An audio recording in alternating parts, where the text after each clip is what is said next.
여러분 안녕하십니까, 진성호입니다. 더불어민주당의 박범계 의원, 고민정 의원 등 이 법사위 소속 의원들이 떼거지로 서울중앙지검에 몰려갔습니다. 바로 이재명, 김혜경 이 수사에 대해서 항의하기 위해서였습니다. 자, 지금 민주당 의원들은 제정신입니까? 자, 자신들의 정당 대표가 부정한 혐의를 받아서 수사를 받고 있는데 소환 통보에도 검찰에 나가지도 않았습니다. 그리고 기소할 거라는 언론 보도가 나오자 여기에 항의해서 압력을 넣으러 간 것 같습니다. 그리고 송경호 서울중앙지검장 나오겠습니까? 오늘 서울중앙지검장 송경호 검사장이 입장을 내면서 만나주지도 않았습니다. 그러자 더불어민주당 의원들 완전 패닉 상태에 빠진 것 같습니다. 농성을 하고 난리가 났습니다. 만나줄 때까지 농성하겠다. 계속하십시오. 추석입니다. 내일부터 추석 연휴가 시작됩니다. 자, 특히 법무부 장관을 지낸 박범계 의원. 자, 얼마 전까지 장관을 할 때는 검사들이 벌벌 기었을 겁니다. 야, 검찰 간부들 인사가 내 손 안에 있어. 나한테 잘 보여. 뭐 이런 분위기 아니었겠습니까? 법무부 장관이 검찰의 인사권을 갖습니다. 그러니까 검사들이 법무부 장관 앞에서는 굽신거렸겠지요. 아마도 그럴 가능성이 높습니다. 그러나 지금은 야당 의원입니다. 자, 내가 과거에 장관 때는 말이야, 이 서울중앙지검장 만나러 가면 당연히 만나주겠죠. 당신은 이성윤, 이정수 이때 아닙니까? 이정수는 남강고등학교 박범계 의원 후배입니다. 그런데 오늘은 송경호 서울중앙지검장 면담 웃기지 마. 못 만나. 나 바빠. 민생 현안이 많아. 니들 내가 왜 만나? 뿐만 아니라 만나는 건 적절치 않습니다. 특별한 사안에 대해서, 개별 사건에 대해서 의원들이 떼거지로 찾아가 자기 정당의 대표 이재명을 봐달라는 겁니까? 항의하는 겁니까? 아무튼 이건 정말 부적절합니다. 원래 야당 의원들이 검찰을 찾아가서 항의하고 하는 것은 뭐 늘 있는 일입니다. 그런데 문제는 오늘 박범계, 고민정 의원 등의 발언을 보면 세상이 변했다는 것을 이들도 실감하는 모양입니다. 진성호의 융단 폭격 시작합니다. 더불어민주당을 융단 폭격합니다. 방송에 앞서 아직 진성호 방송에 구독자가 아니신 분은 붉은색 구독 버튼 눌러주십시오.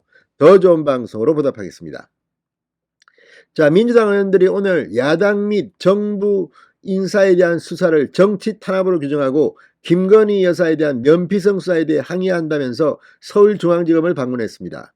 송경호 서울중앙지검장이 면담을 거부하자 박범계 의원은 이재명 대표에 대한 수사 결과가 발표될 때까지 지검 앞에서 농성을 하겠다고 밝히기도 했습니다. 이거 완전히 협박하는 겁니까? 자, 민주당 윤석열 정권 정치탄압대책위원회라는 이 위원회 오늘 이 서울중앙지검을 찾았습니다. 현장에는 박범계 의원을 비롯해서 12명이 참석했습니다. 자, 박 의원, 이재명 대표의 선거법 위반 기소 가능성이 높은데 저희는 이를 부당한 기소라고 규정한다. 서울중앙지검장을 만나 우리 당 의원들, 문재인 정부 국무위원 등을 포함해 진행되는 수사 전반에 대한 정치 탄압에 대해 항의하겠다고 말하고 청사로 들어갔습니다. 그러나 송지검장은 만나지 못했습니다. 서울중앙지검장은 관계자를 통해 현재 수사 중인 사안이 많아 현장 수사 부서 기관장이 면담하기는 어렵다. 이렇게 전했습니다. 이어 수사 사항에 대해 법과 원칙에 따라 공정하게 처리하겠다고 밝혔습니다.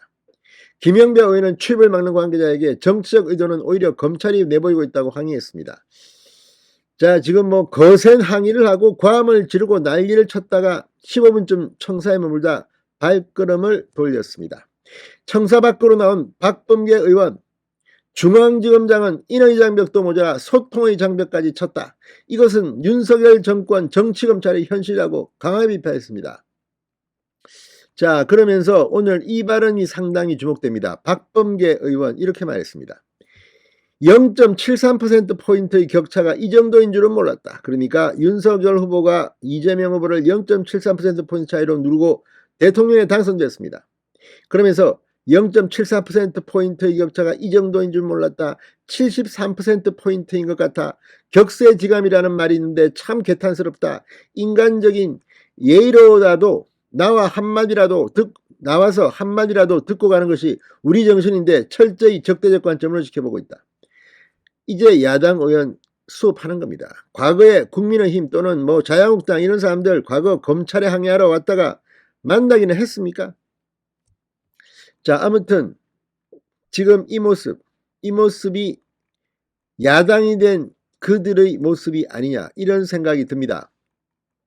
무엇보다 청와대 대변인을 지냈던 고민정이나 법무부 장관을 지냈던 박범계가 볼 때는 상당히 열받을 겁니다. 고민정 의원, 국민을 대표하는 사람으로서 국민적 의혹, 편파 수사, 불공정 수사에 대한 의견을 전달하러 온 것임에도 만나지조차 못하는 현실을 과연 국민이 어떻게 보겠는가?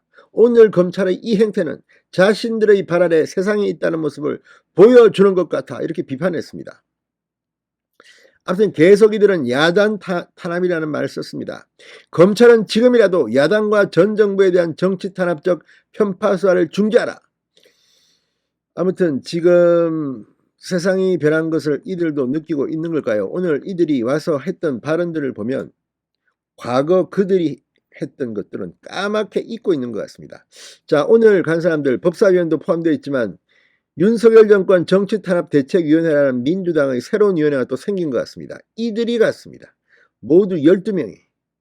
야, 이거 보면 정말 이 사람들 요즘 할 일이 별로 없는 걸까요? 자, 오늘 이 자리에 갔던 사람들, 이 박범계 의원 위원장입니다. 이 위원회. 그 다음에 정태호 간사, 고민정, 강덕구, 김남국, 김민철, 김병주, 김성원, 김영배, 안호영, 이해식, 송옥주 모두 12명입니다. 이들의 이름을 기억해둘만 할 것 같습니다. 법사위원들이 상당히 많이 있고 아무튼 대책위원회를 만든 것 같습니다. 이제 야당 의원으로서의 수업이 시작된 것 같습니다. 진성호의 융단 홈페이지였습니다. 여러분 감사합니다.